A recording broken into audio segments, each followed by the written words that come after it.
Guys, welcome to the very first podcast episode from Freelancers for Freelancers. We wanted to establish a new format for the community, let's say, of people who work as freelancers in the area of photography and videography and filmmaking. And today, I'm very honored and very attracted to our guest of today. We want to talk about her quitting her job to enter a new era into freelancing. Welcome, Annalisa Urban. Thank you. Thank you for having me. I feel very honored. Yeah, it's a fun little talk today. We want to talk about you. We want to talk about how stuff happened with you, right? Like you coming from a job, let's say, a creative job, into the world of freelancing, right? Yeah. And I want to kick off and ask you how you've been the last 2 weeks. Like, tell us. The last weeks have been up and down, but the last days have been amazing. You got to get a bit closer, please, to the microphone. Yeah. Sorry. This is my first week as a free woman. And it's great. I love it. I did a little bit of freelancing before, but this is like my first time actually committing 100%. And up until now, it's just been great. I feel like in The Alchemist, the book, he sold his sheep and then life just went great. And I feel like I finally sold my sheep. And when you take that step, things just are happening. And a lot of cool things are happening right now. And I'm very excited. I'm also very nervous, though, because I guess it is a risk, which is why I'm very happy to be here today and speak to you, the expert of freelancing. Okay. Yeah, I have a few questions. You want to dive in, or let me just ask you before we dive into these questions. Like, I really want to know, and I think everybody wants to know, why did you choose freelancing over like the secure job in this agency? We were at the agency. Maybe just talk about like where you've been and your decision of freeing yourself. Like, why? Yeah, it's actually interesting because I started the job last year. So I studied and then I worked at my university still for a little bit, but then I went quite quickly into freelancing. And then I started the job because actually I wanted structure and I was like sick and tired of the whole freelancing and the missing structure of it all. So I was really excited to start the job, and I started working at this creative agency and was more responsible for the social media area, which is also something I didn't think I would do. But I actually like it a lot now. Like, there's a lot you can do with social media, especially nowadays. There's so many talented people and there's so many formats on social media that like break the typical stigma of it. So it was very exciting, and we had really good clients as well. But then pretty quickly it was more, in the beginning they said that I get to like also do the concepts and film and everything. So that was cool because I focused more on like writing scripts before I started there. And I definitely wanted to learn more of the technical side as well. And so they said I can also do concepts and everything, which would have been like perfect for me. But then very quickly it turned into just like realizing their creative vision, which for me personally didn't work out. I feel like it's kind of a toxic thing if you constantly have to be creative for somebody else. Like, every step I had to take when filming, editing, writing the concept was, what does my boss want? And I feel like over the past like half a year where I was there, I lost like my own creative voice, and I struggled also a lot in my like own private projects because I just was always thinking like, what's going to work best, instead of like listening to what do I want to see, what's my artistic direction. So very quickly it turned into like me just doing things for them, and it wasn't so creative. And then I was just like so tired of it. And then I saw you and I see everybody around me doing these cool projects, which is also a lot of work, but it's just so much freer, and you can incorporate your own vision, you're your own person, and it's your creative idea and it's not somebody else's idea. So yeah, I quit. It took a little bit of a while, but I finally did. And now I'm done and very excited. Very, very, very excited. Yeah. So is it like the reason for you like quitting is just you having the urge to do your own thing, right? Yeah. Like, you have a lot of experience. You've experienced like you can briefly tell us like what is it that you do? Like, tell us about your artistic form. So I love writing and directing. I studied film in general, so we learned a little bit of everything. And I actually started with editing, and I thought that that's where I wanted to go. But then during my studies, I quickly saw like writing and directing, which was super cool. And actually, in hindsight, it's very cool to like write a script with the edit in your mind. So it actually went pretty well hand in hand. And so yeah, I love to write. I love like people, and I love emotional connections, and I love like analyzing people and like the psychology of everything. And I feel like you can really just get into that when writing scripts and directing, because there's so much subtext to our everyday life. Like people say things, but they mean other things. And people are just so deep. There's so much to a person. And I think that's such a fascinating thing to do. And when you write these characters or you write these stories, you can really like bring it out. And there's so much you get to know about yourself when writing fictional characters. And I just love it. I love going like super, super, super into depth, into like the emotional depth of a person and a character. And you can really do that with directing, because it's like the smallest nuances of like a movement, the way you say something that can mean so much more. And it's the same with in real life when you talk to people. There's so much to people, and they have so much to say. And so that's what I love about writing and directing. And yeah, now I just want to get more active. I want to be more in control. I don't want to like wait for the opportunity to come. So that's why I decided to do freelancing. Ideally, I'd love to go into like movies and series one day, but I think now it's time for me to just become more active and be more in control. So yeah, I love people. I love emotions. I love connections between people. I love talking to people, hearing what they have to say. And I think that's the beauty about movies, just emotions and being able to portray emotions in such a stylistic way. And also emotions that you don't, yeah, that's it, period. Yeah, that's nice. Yeah. That's nice. So we are welcome to the world of freelancing. Thanks. I think it's a great idea. I think that's the perfect step for you to take. And I think lots of people should be inspired by other people who take initiative and take bravery and just commit to their own path, right? It's a step into the unknown. Yeah. I think the respect maybe is the right word. I wouldn't say like scared, because I think we're in Germany. I mean, you wouldn't be living on the streets or something, but I think it's like respectful, right? This step is a huge one. A huge one. Huge one. And now I'm super happy to be here. I have a few questions for you. Okay. You have helped me out a little bit in the past. I know you have so much knowledge, and I know you've been through a lot with the whole freelancing thing. So I thought it was a perfect opportunity to ask you some questions. Maybe there's other people out there that also want to know these things. Okay. Okay, so I have 3 rapid questions to start off with. Okay. I believe they're rapid. We'll see. So the first one is, what's one thing you wish you would have known when you started out? Wow. Okay. I think one thing that I wish I knew when I started out is once you go low budget, you're always low budget. So you got to start high budget. That's it. Okay. Like a client comes by and says, can you do that for me? And you say, sure. And then he says, can you do it for 200 euros? And maybe later when I get the money, I can pay you more. It's bullshit. It's bullshit. Once you have the impression of a cheap labor, it's done. You're the cheap one. You cannot rise from the cheap one to the Okay, but how do you go high prices when you're just starting out? Okay, sure. Like that's true. In the beginning, you gotta just take the opportunities. You gotta take the ones, but you have to be sure that once you start with the client and you start like low budget, you cannot grow with the client. This is what my experience was. Like I started with a bunch of companies, right? For example, like real estate. I did videos for like 600 euros, which are usually worth 3, 4, 5,000 euros, you know? Mm-hmm. But I have to start. So I Yeah. do it.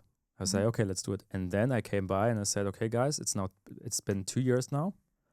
Like I grew, I'm more professional. I have more equipment, more knowledge, blah, blah, blah. The quality is rising. So can you give me also more money? And then they said no. And then we split. Okay. And I had that like multiple times, 3, 4, 5, 6 times. Mm-hmm. And then you get the new client and then you learn. And say, okay, so it's not 600 anymore, it's 2,000 now. So you climb up the ladder, you know? Mm-hmm. Yeah. I understand.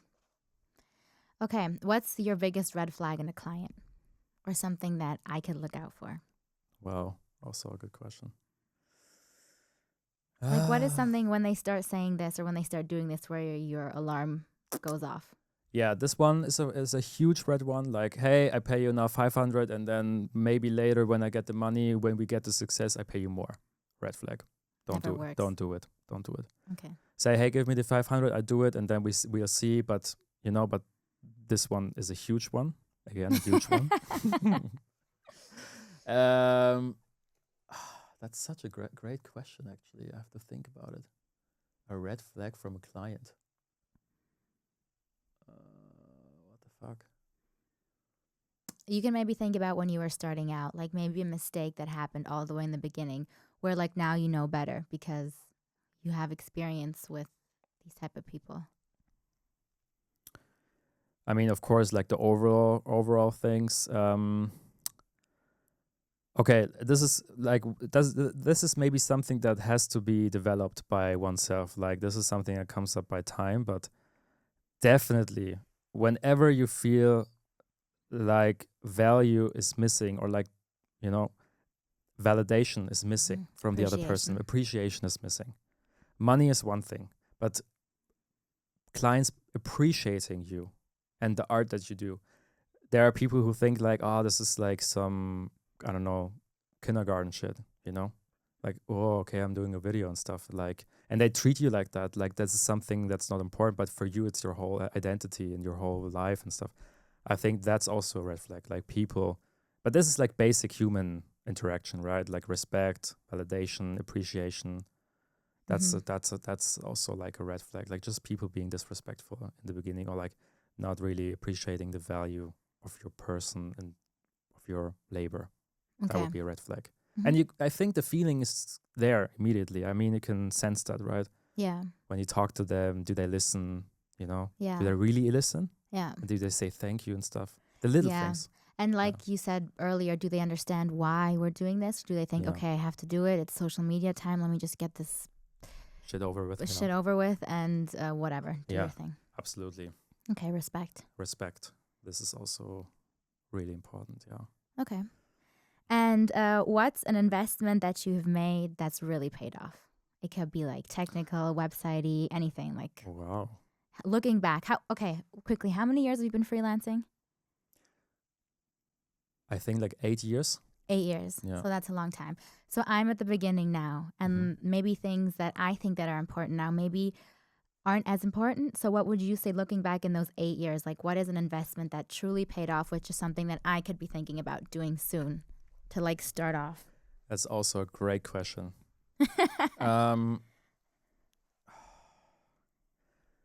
Okay, in the beginning, get shit going.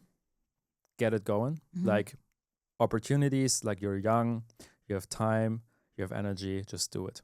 Go out there, do it. I don't have money, whatever, I'll do it anyways. Just do it. Experience. Like, do that for 2 years. The first 2 years, I was like delivering pizzas and stuff, side hustling, you know? Would you recommend a side hustle? Yeah, absolutely. Okay. Absolutely. You should make your freelancing priority, but you also have to have like this kind of like plan B stuff, like for your money You when need stuff. a little bit of money to be brave too. Absolutely. And then when you have the experience, you will feel that you will get better, and then you will feel that you can no longer take the amounts of money that you get then. Like you feel that you have grown and you want more money and you want to be appreciated more. You know, the feeling is going to come. It's just a matter of time. And I think the earlier you start to invest into your personal brand, the better. I just started out doing that. This is the first year after 8 years that I'm concentrating on having a perfect website. And I don't care if people go on my website or not. It's for myself. Like, I have to know the stamina of my brand. I have to know that this is my core. I have to have a core of my brand. I have to have the core of my skill and of my presence. So when I go to events and stuff and I say, you can go on my webpage, I'm proud of that. Yeah. You can go on my Instagram. Like today, Instagram is everything, right? You can go on my Instagram, and then people go on there. I can stand next to them and I think like, okay, I can watch them. I can watch them. Yeah, and it's I get always that. been like, oh, so cringe. Like, I don't even want to show you guys. Like, my website's not finished. I was always lying, right? I know what you So mean. the personal brand, invest in a website. Okay. Invest in website, invest in your Instagram, invest in your Vimeo and your YouTube, whatever it is. Always do like 50-50, 50% clients, 50% yourself, and go like that. That's Yeah, perfect. I've watched you do that too. You really do 50-50, right? Yeah, now for the first time, like 2025 is the first year. So that would kind of be also something that you can say is, of course, you have to find gigs, but you also have to take the time to like focus on yourself. And even though in the first instance, if I get 3 jobs and I think, okay, if I take 2, then I can focus on my brand, but then I can only take 2 from 3. But you say it's an investment that's worth it. Absolutely. Okay, Absolutely. that's interesting. Yeah. It's good to know. But you already have one, right? I have a website, yeah. Yeah. But I didn't have when I started out a couple of years ago. Yeah. And I also want to develop a personal brand now too, because now I don't just want to freelance. I want to like build my own business. And so and also my social media is not great. It's like it's like a private social media account. So I do need to find like a personal brand and like my thing for social media too. Absolutely. There's a workflow coming in, you know, Yeah. from you going to clients, filming their stuff, and then transforming it into your own content and stuff. Having this like ecosystem kind of thing. Building your own ecosystem. Yeah. Yeah, that's nice. You also said to me recently, every time I do a project, I should get like what's it called? Like a rating from the client. Like have them say a few sentences about me. Yeah, absolutely. So that would also be investing in my personal brand on it, even while I'm still right at the beginning. 100%. It's marketing. Like we can say, focus on marketing as well. Learn how to sell yourself. Mm-hmm. That's actually a good thing that you're saying, because that's bringing me to my next point.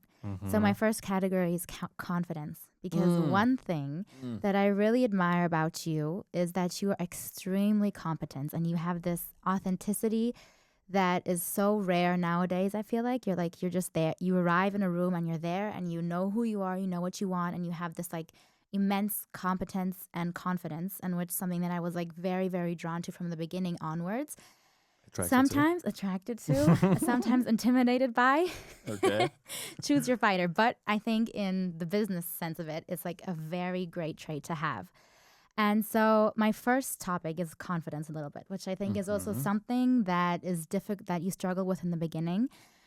Have you always been this confident? What's your secret to confidence, especially when you think back when you were starting out? Like, how did you come across confident to clients, even though you might have been nervous? That's also, wow. The questions are amazing. Yeah. Did it yourself or? Yeah. Okay, not bad. Wow, confidence. No, when I started out, I was confident maybe on the surface, you know, but underneath I was broken, like lost, broken, whatever, like the young 20s, you know, it's usual. So,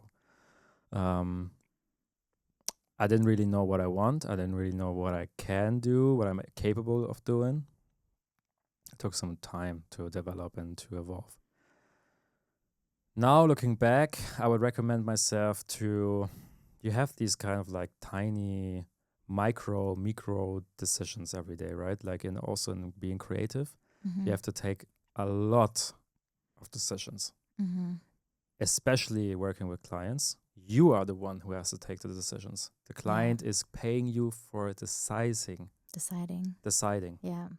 And you have to make the decision quick. Otherwise, they see you're unsure. Absolutely. So you are a decision maker in a way, not only for yourself, but also for the client. And also as a director, like people are coming up asking lots of questions and you have to have the answers. That's it. That's your job as a director. Yeah, there's this famous movie scene from a very famous French movie. I don't know the name now, by a very famous French director, one of the most famous. Where I don't know where it's like the opening scene, I think, where he like goes through the set and he just walks from one spot to the other, and like a billion people, every second somebody comes and wants a question. He just goes red, blue, no, Absolutely. So these micro decisions, you have them in your everyday life, but you also have them in your creative work, right? The more you get conscious about these decisions, and the quicker you are with these decisions, like you have this dialogue in your head, right or left, and you have to just concentrate on becoming quicker on deciding. Like without the fear of choosing the wrong one. It's more important to take the decision as quickly as possible. This is confidence.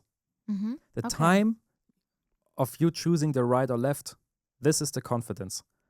You know, there are Mhm. people who go right, then they go right, and then, fuck, no, left. And then they go left. I'm not sure about the left one. Let's go right again. Right. Okay. They're indecisive. You know what I mean? Uh-huh. So make your decision and then make it work. And then make it work and then stick to it. Mm-hmm. That is No, true. no matter if it's like bullshit or no Mhm. matter if the client says, that was a wrong decision, whatever. But the confidence of taking the decision, Mm-hmm. this is what makes the difference. Okay. Just take it. And then you'll see if it's the wrong one or not. It doesn't matter. And then you can adjust. But True. take it and go for it. Mm-hmm. Fail, decide again. And then your decisions will also, like the quality Yeah. of your decisions will be better because of experience. Yeah. And also you can rely on yourself better. Mm-hmm. You know what I mean? I'm absolutely. I was gonna say too. So probably like then the decision making will get better due to experience, and then also though you probably reprogram your mind, because if I think that I'm at a set and somebody asks me something and I'm just like this and then just sticking to it, Yeah. then if I do that a lot of times, I'll actually like genuinely feel more confident. Because like Maddie from Euphoria said, nobody knows if it's real or not. Just fake it. Just fake it. Absolutely. Okay, that's interesting. Yeah. So just be quick with your answers, precise. Yeah. Become a good decision maker. Damn. Yeah. That could be a quote. That's a quote. That's a quote. That's a Become quote. a good decision maker. Yeah. Great. So that's good. That's a good strategy to project confidence, make decisions quickly. Now, I know you're very, very good at selling your vision and selling yourself. I know if you want something and you get the opportunity, you usually get it. It's probably also combination of your confidence too that you have now. But like, what is your tips or secrets on trying to sell yourself or sell your idea? If I contact a client and say, look, I want to do this. Listen, hear me out. How do you do that? How do you sell yourself? How do you sell your vision? How do you get jobs? That's wow. The best selling tool, best selling tool is enthusiasm. Enthusiasm. 100%. Yeah. Okay. That's it. How can you believe that if you're not enthusiastic about your own ideas, about your own vision, why the fuck should everybody else be enthusiastic about it? True. That's it. That's all. Enthusiasm. Enthusiasm. That's it. Like, if I present you something and I'm high energy, I'm like, wow, guys, you know what? I got it. Like, this is amazing. And I don't even care if you're listening or not. I'm just, getting it out there because Mhm. I'm so fascinated by it. I'm so passionate about it. I will do it anyways. Okay. I will do it anyways. That's a good. And That's this good. energy gives the other person the feeling of, fuck, maybe I should take this because he's gone. If I don't do that right now with him, the energy Mm-hmm. and the motivation of this guy is crazy. Like, okay, let's go, Like Yeah. just going for it, no matter if the people want to have it or not. And also with the selling stuff, like if I sit down and talk about like prices and stuff, nowadays I'm like, hey guys, I know what this is all about. I know that this can really help you. I know it. I'm 100% sure I can help you. So Mhm. take it. Yeah. And if you don't want to take it, then okay, goodbye. Then I'll go to the. Yeah, like I'll I'll go do to it your anyways. buddy, I'll do yeah. it anyways. I like that. I like that. I'll do it anyways. I have my first potential thing lined up now, where I actually went to a brand and want to sell them an idea, and I'm gonna do it anyways because I'm like at the beginning. But that's also the energy I had in the email. It Yeah. wasn't on purpose. It was just because that's the fact. Because I need to do portfolio work. But now they're actually interested, and it's a big brand, and they are sending us the product, and they were interested in the licensing agreement. So yeah, I feel that. That's a good enthusiasm, and you're gonna do it anyways. 100%. And you are a very enthusiastic person. Like you are also from within, you're an authentic person. So I think you wouldn't come up with ideas that are not authentic anyways. Yeah. There are people out there that sell insurances. They don't believe in that. They're like, I have to earn money or whatever. The motivation, the intention is not right. Yeah. But you have the best intention in your mind. You always want to have the best for the people, isn't it? Yeah. Right? and for yourself. So people, it's always about energy. Like they can feel it, they can sense it. You know what I mean? They Yeah. can feel if the product is good or not. Yeah. And you are the product. You are the product. You sell yourself as well. You basically only sell yourself. You know what? This is lovely because this is actually bringing me to my next topic. You were talking about authenticity, intention, and passion, enthusiasm. And you are a great businessman, but above all, you're an amazing artist. And I was actually a huge fan of yours a year before we ever met because I saw one of the videos that you did via some mutual connection we had. And I was so impressed because really, this is something I wish people would know more. I hope that it'll come out now. Everybody that knows you knows, but especially on your Instagram and everywhere, you are such an amazing artist. You have such passion and there's so much love and authenticity in the stuff that you do. And I remember when I saw the first thing of yours before I knew you, I was like, what? Like this is like unlike anything I've ever seen. It's so free from anything. It's so genuine and there's so much like heart and passion in this. And everything I saw from that point onwards from you had that in it. And I think you have like this pure artistic view of things. And it's so unique and it's in everything that you do. And that's why people are so fond of you and fond of your work. And that's why you're so successful. And I know now there's a lot of corporate things you are doing, but like in here, there's like such a massive artist and it's such a one-of-a-kind artist. And I'm a huge fan of yours. And hold on, let me see. You lost yourself. Thank you so much. I just think that's amazing. And I think I think you're moving into that now as well more. I think you were doing a lot of corporate stuff recently. I feel like now you're listening to your heart again and going into like the artistic side of it. I have a few questions. Help, yeah. Cool. I have a few questions. How do you stay true to yourself as an artist? Especially, I was talking in the beginning about how I feel like I lost my creative voice because of my bosses. Now, you don't have a boss per se, but you do have clients that have visions. And they maybe they wouldn't always do it exactly the way that you would. But yet, you still have like this very distinctive touch. And anybody that works with you would probably say the same thing. How do you stay true to your artistic self? In a world, I also know you're a passionate doom scroller. Yeah. In a world that is full of different impressions and things always clashing into you. People tell you what works, what doesn't work. How do you do a perfect reel? How not? But how do you stay true to yourself? Okay.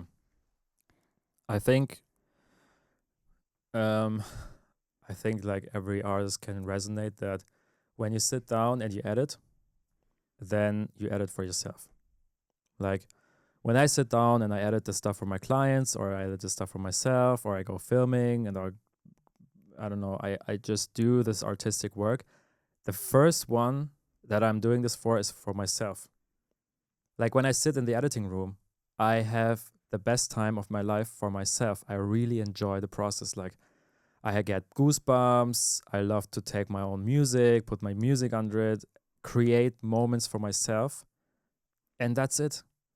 This is also something that speaks to me universally, is if I don't get the goosebump in my editing room, no one will. I know that. I can send that off and I know beforehand it's not going to work. I have to feel it. That's true. So with whatever I do, staying true to yourself is just do it for yourself. Do it always for yourself. Whatever it is, the KI, the AI workshop, of course it's a client. But sit down and do it for yourself. Like do it so that you like it. And then they will like it too. And then you have fun doing it. Always. This is a misconception that people think they have to adapt and adjust themselves and their artwork for the client, but the client doesn't really know what he wants anyways. They don't even know what they want until you show them the first draft. And then they're like, okay, now I know what I want. I want this and this and that. But the chances of the feedback being little is do it. And do it so you want to watch it over and over again because you feel it. This is what I would suggest. Do it for yourself. Do it for yourself. So always right before I do the next step, I think, okay, what would I want to see next? Absolutely. Okay, tell me, time is running. What the fuck? What the fuck? There's something that I like that she said. Tell me about your editing process. If you're editing something, how do you start? Because I sometimes get overwhelmed when I have to edit a project because I'm like, shit, where am I going to start? Where am I going to end? Where's this going? And then I get so like overwhelmed with like a potential ending that I like forget the moment. And that's also something that speaks for you. You have like you create beautiful moments in your art. What's your editing process like? You told me this recently and I thought it was such a good tip. That's nice. I think you are a perfect editor anyways. Like you have the core essence of editing. You got the rhythm, you know what this is all about. So I think the only thing that I can teach you in a way or like tell you from my experience is that one day I decided to just start not from scratch, like from the beginning of a video, but like in the middle of the video, just like because I couldn't motivate myself. I was like, oh, I don't want to edit this, days like these, Yeah. And then I was like, okay, you know what? I just take the song that I really like from my private Spotify. I just take that one, download it, put it into the timeline, and then just take the best moments and create like a goosebump moment, and just start from there. Yeah. And it was near the end of the video in the end. Mm-hmm. So I had the end first, in a way. Yeah. Just so I get started, just following the path that is the most fun in a way. Not chronologically, but like, I don't know. Sometimes when I film something, I think like, wow, this shot could be amazing later in the timeline. And then that is the first win. Yeah. Mm-hmm. You know what I mean? So yeah, break the chronology. Yeah. Yeah, you said with the recent project that just came out of yours, the Be Seen video of Naomi, that it was a shot of her like walking down the stage. Catwalk. And that was like in the middle of the video somewhere. And that's the one you started with because that's the one that was most fun to you. And Absolutely, then you figured out the rest of the structure. Yes. Okay. Yes. I like that tip. There's also something that you said with, I think maybe this is an issue for a lot of people in my generation. I mean, we are the same generation, but I am a tiny bit younger. Yeah. Gen Z. How do you find joy in working? I like working too. I love the idea of doing things. Like I love the idea of like planning this podcast. It excited me so much. But then like when I had to sit down, I was like, oh, I don't want to work. Yeah. Now I'm getting better at it because you said something to me a few days ago that I thought was amazing. Do you remember? You can say, I don't know.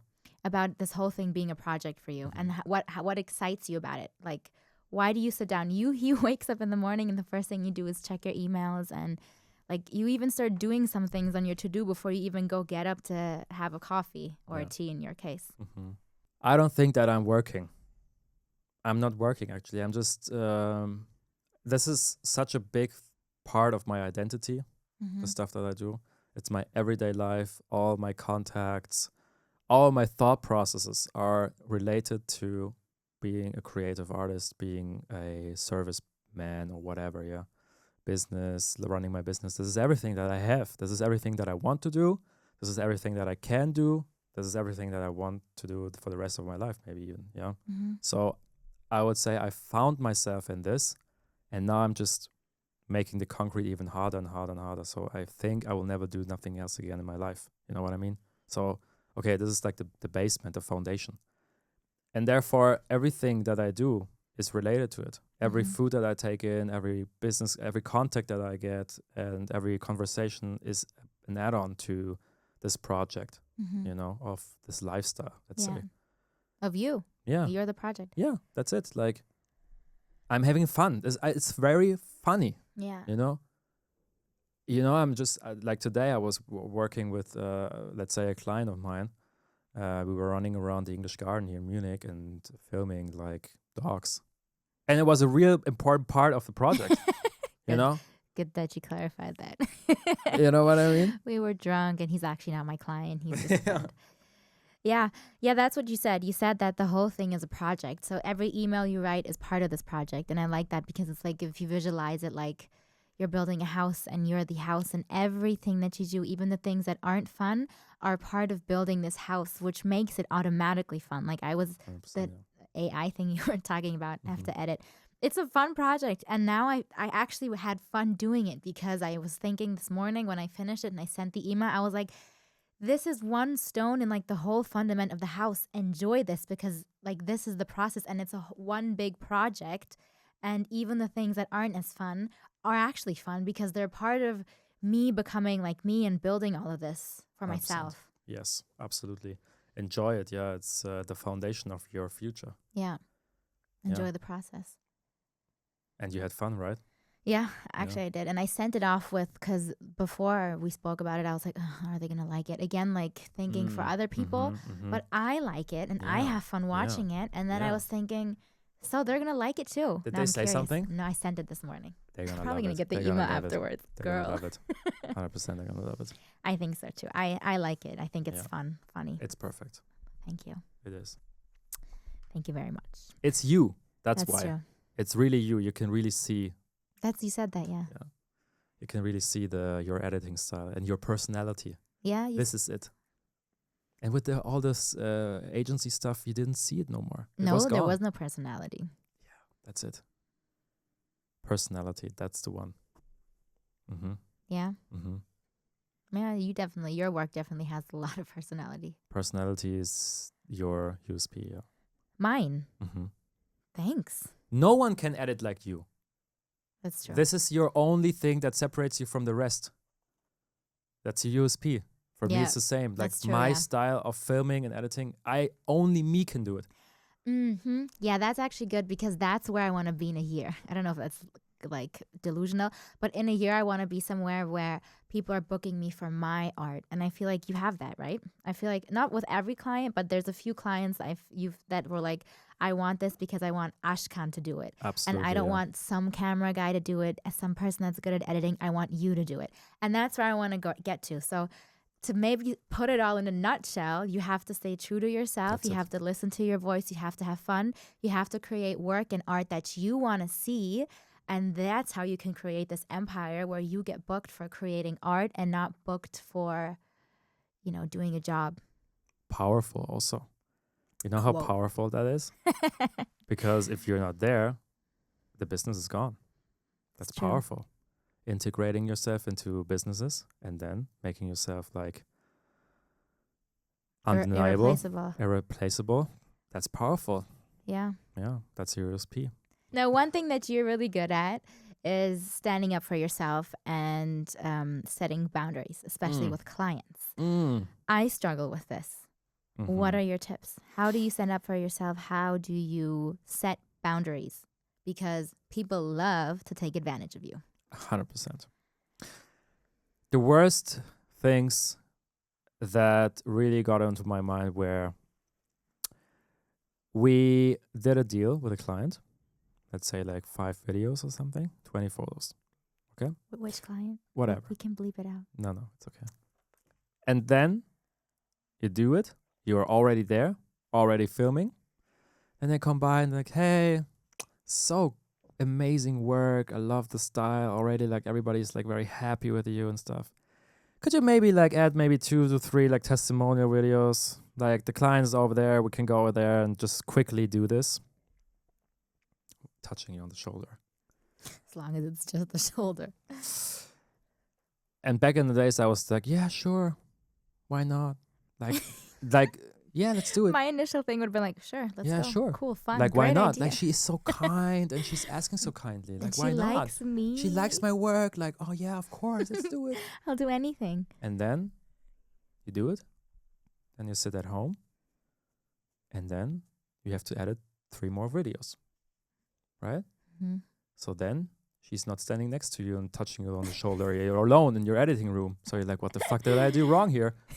I accepted something outside the deal. Wrong? You know? Yeah. So this is just being conscious about, first of all, you have to get conscious about the tiny manipulations of like outside worlds, clients, whatever, just noticing. And then one day you'll have this kind of like beep, beep, beep inside alarm system. Mm-hmm. I'm sorry. Like later in your career path, you'll be like, when she comes by in the event and asks you, you'll say like, Okay, sure, but it will take like a couple of days more to edit. So if you're fine to, maybe we can discuss the price first, and if you accept the price, I'm very very willing to help you with the testimonials. No problem. Yeah, but You what's your tip on doing that? You just have to do it. Like there is no magic word. You have to, one day you have to wake up, see your self-worth, see that your time is worth money, and then stand up for it. There's no way around it. Like it's just a matter of time. One day you'll have it. One day you'll wake up. One day you'll have the confidence, you'll have the experience. And then you're just going to do it 100%. Okay, so maybe for beginners, you can say just pay attention to the moments where somebody's trying to do that. 100%. 100%. Notice, and if you're not ready to say no, because you have the fear, you have the scarcity, right? You feel like if you say no now, she or he is going to go. They're not going to come back. This is like this illusion of thinking. It's not going to be like that. Paradoxically, they're going to have more respect even. Whenever you say no to a client, they even have more respect for it. It has to be in a matter of like, respect and logic and everything. But the moment you say no to a client, this is not how it works, they have more respect. It's true. It's how But you position yourself. In the beginning, they think, oh, they're going to go, they're going to leave. It's okay. Stay like that. But be conscious about it. Be conscious about the times that you get manipulated. Yeah. It's and like then in one life. day you can change. One day you're brave enough and then it clicks. And then you trained. The mind is already trained. Like, you got to learn to say yes again. Yeah, maybe. Okay, cool. Nice. So we don't have much time anymore. What does your feeling say? I have a few more questions. Is there anything you would like to give me as a tip, or anybody out there that's still a beginner? What should we pay attention to? What are your tips? How would you go about if you were in my position? What is the most important trait I need to have, etc.? Do you have anything left that you want to say? Because then we can round this off with maybe a few fun questions. I know you also have a few things still planned. So to finish off that segment of it, is there anything that you would like to add on for us beginners? I think we did like the most crucial things, right? I think that were really important. How do you find aspects. clients? How do you find them? How do you get jobs? Networking, yeah. There are a bunch of very, very good networking events. I could recommend like the Royal Jungle event, for example, from Chris Welbinger. Here in Munich is amazing for young people. They have lots of entrepreneurs and startups and also like from bigger companies. Just go there, dress well, go there, talk to people. Hey, what is it that you do? I do this, blah, blah, blah. Just talk to people, you know. And then just like drop your business cards everywhere. Yeah, and nowadays it's quite easy for freelancing and videography and photography. Just go there, talk to people, and then you'll see the 10th people or like the 10th person you talk to needs content. And then you're like, hey, I can help you. Let's meet for a coffee. Then you get to coffee. Then you say, hey, I've worked with them, I have worked. And then with you're enthusiastic, and then you tell them you're going to do it anyways, and you make quick decisions, and boom, you got it. Nice. We talked about maybe we should get together again in a month, and then I'll be with all these and then tips. It changes, and I need your help. I'm gonna give you tips from an experienced freelancer to only 8 years in the business. Yeah. Rocket starting. Well, thank you very much for all your tips. You're welcome. Thank you for the questions. Very inspiring. I have so many more. Maybe we should do this again. Yeah, we're gonna do I it. have so many questions. 100%. Wow. Damn. Prepared. You want to have some fun? Yeah. Do you have any fun questions? Yeah. Okay, shoot. No, you start and then I add. Okay. Damn, I don't have that fun questions. Who would be your dream guest on the podcast? Dream guest? Yeah. Paolo Sorrentino. If one person could do your biography, who would it be? Paolo Sorrentino. So that's your inspiration, Paolo Sorrentino? Yeah, he's the best. Like everything. Like he's my idol. He's my inspiration. He's my... I can't even put it into words. This man is just gigantic. He is? Yeah. Damn, good to know. Yeah. What's your favorite thing about yourself? What the fuck? My favorite thing about myself is my passion. That's the most beautiful thing about you. You have to say, you have to also answer the same questions. Like you have to answer it now. The first one would be, if you would have your own podcast, who would be your star guest? Sophia Carpenter. Sabrina Carpenter. Sabrina, sorry, nicht Sophia. Sabrina Carpenter. Apache. Apache 207. No, just kidding. My dream guest, Leo Skepi. Who's that? He's an influencer. He's really funny. Leo Skepi. Leo Skepi. He has a podcast too. It's Aware and Aggravated. And he's funny and he has a lot of interesting insights. He actually spoke about intuition recently and I found that very interesting. I showed him to you. He's that big guy that always wears the tank tops. Yeah. Okay. And second question was Biography, Sam Levinson, the guy from Euphoria. Even though he's the controversial right now. But like I love Euphoria. I want my life to look like that. Nice one. With Labyrinth as soundtrack as well. 5 years from now, where are you going to be in 5 years? Where am I going to be? Yeah. I'd love to be in a position where I can do anything. And this sounds like a weird answer, but I want to right now build something for myself where I create art, mostly visual video art. But I also love podcasting. I just love creating things. And I want to be in a position, my absolute dream, so maybe in 10, 15 years, would be to obviously be so successful that in movies, I'd love to be able to write my own movies and direct them. But I love everything else that has to do with media, art forms. I love music. I'd love to be able to be in a position where I'm so successful and known in the industry that I also get to venture to different areas. I'd love to be involved in maybe creating a soundtrack for a movie. I think producing music is so cool. I'd love to do a live show sometime. I'd love to direct a Broadway show one day. And I'd love to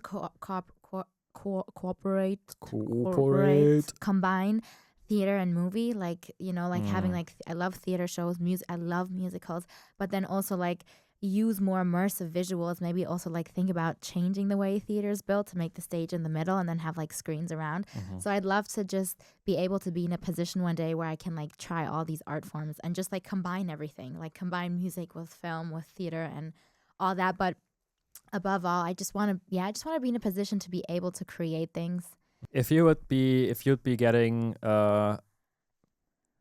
50 million euros, what kind of movie would you shoot? 50 million. I think I'd shoot a movie about my life, about my past 3 years, because a lot happened. I think I like my age right now for movies. I think when protagonists are in their 20s, there's a lot. It's very interesting. There's a lot of topics and it's interesting for a lot of different people to watch. And there's a lot of things that happened in my life that are movie ready. And if I'd have 50 million, I could take time off to actually process all the things and to write about it, because a lot of things are still a little bit traumatic, which is why I wouldn't do it now because it doesn't feel right. But if I had the money, then I'd have the time and then I could take the space to write about it and then I'd produce a miniseries. And what kind of position would you have? Directing and writing. You? What would you do with 50 million? With 50 million, I would buy a boat. Say again?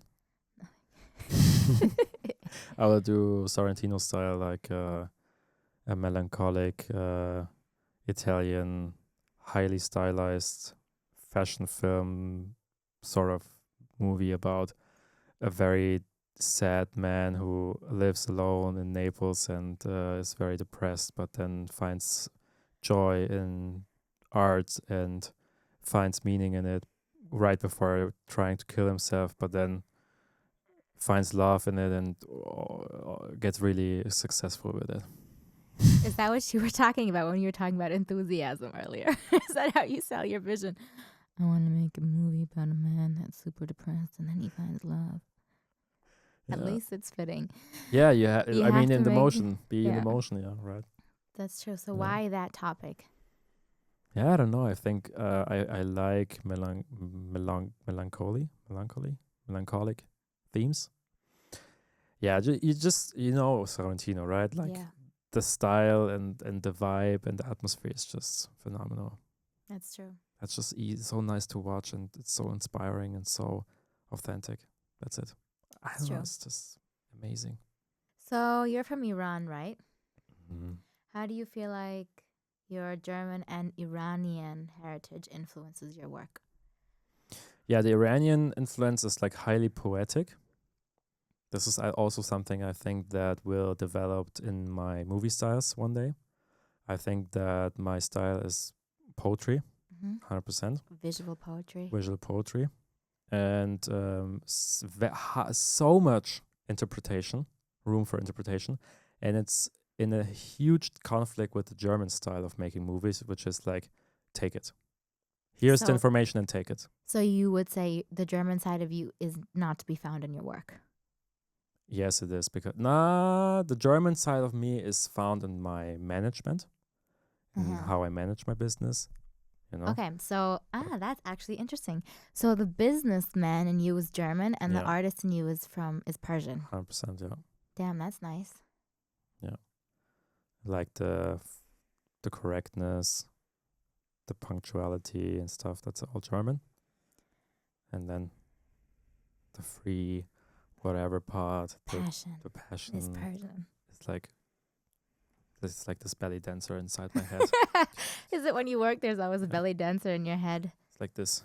Go Ashi. Go, go, go, go, Go go. Ashi. Yeah. And you? Do you have like your South African style and your German style, or like full on German style? I think my style is being nowhere, belonging nowhere, because I have the issue. I was born in Munich, but I moved to the US when I was 4, and then we moved back to Germany when I was like 11. But my mother is South African, and we've traveled the world a lot. So I have the issue with not actually actively feeling like any one of those places is my home. You can talk about the definition of home for ages, I guess. Everybody has their own interpretation of it. But I feel like I'm so much, like I wouldn't say I'm just one thing. And like I said, I don't feel at home in any one of the 3 components. So I think maybe that's what you can see in my work, that it's like a combination of just a lot of different places and a lot of different, I don't know, impressions of the world and people and seeing things and just putting it all together. And yeah, they're not maybe not necessarily being like one red line amongst it all. That's nice. Yeah. So thank you guys for being part of this little journey today about freelancers for freelancers. My name is Ashi Mashi Mashi, and next to me is my co-pilot Annalisa Urban. We say thank you for choosing Lufthansa again. See you next time. See you next time.